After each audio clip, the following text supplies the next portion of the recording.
Welcome to my channel. ఈరోజు మనం chicken curry చేసుకుందాం. ముందుగా ఆయిల్ వేసుకొని అందులో పుదీనా వేసుకొని చక్కగా ఫ్రై చేసుకొని చికెన్ వేసుకొని చక్కగా కడిగిన చికెన్ని చక్కగా తిప్పుతూ 4 పచ్చిమిరపకాయలు, ఉప్పు, పసుపు యాడ్ చేసుకొని చక్కగా ఆనియన్స్ కూడా యాడ్ చేసుకొని బాగా మిక్స్ చేసుకోండి. ఆయిల్‌లో చికెన్ చక్కగా కలిసిపోయేటట్టు, ఆనియన్స్ కలిసిపోయేటట్టు, పచ్చిమిరపకాయలు కూడా మిక్స్ అయిపోయేటట్టు బాగా కలుపుకోండి. మనం చికెన్‌లో ఉన్న వాటర్ అంతా బయటకొచ్చేసేయాలి. అలా చికెన్ మనం బాయిల్ చేయాలనమాట.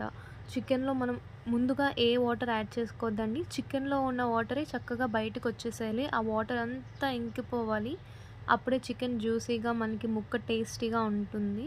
చికెన్‌లో ఉన్న వాటర్ అంతా ఇంకిపోయాక అల్లం వెల్లుల్లి పేస్ట్ యాడ్ చేసుకొని చక్కగా పేస్ట్ అంతా ముక్కలకు పట్టేటట్టు బాగా కలిపేసుకోవాలండి. మనం ఎంత బాగా మిక్స్ చేసుకుంటే మనకి ముక్కకి అంత ఫ్లేవర్ ఇంకి టేస్ట్ బావుంటుంది.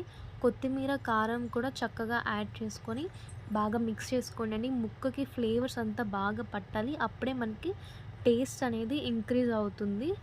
బాగా కలుపుకోవాలి. మనం ఎంత మిక్స్ చేసుకుంటే అంత టేస్ట్ అన్నమాట. పులుసుకి మనకి కావాల్సినంత వాటర్ యాడ్ చేసుకొని చక్కగా వాటర్‌లో చికెన్ బాయిల్ చేసుకోండి. వాటర్ అంతా గుజ్జులాగా ఫార్మ్ అవుతుంది. అప్పుడే చికెన్ మనకి రెడీ అయినట్టు అనమాట. చక్కగా గుజ్జు ఫార్మ్ అవుతున్నప్పుడు మనం చికెన్ మసాలాని యాడ్ చేసేసుకోండి.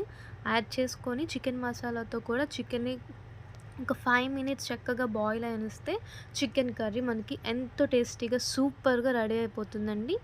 రెడీ.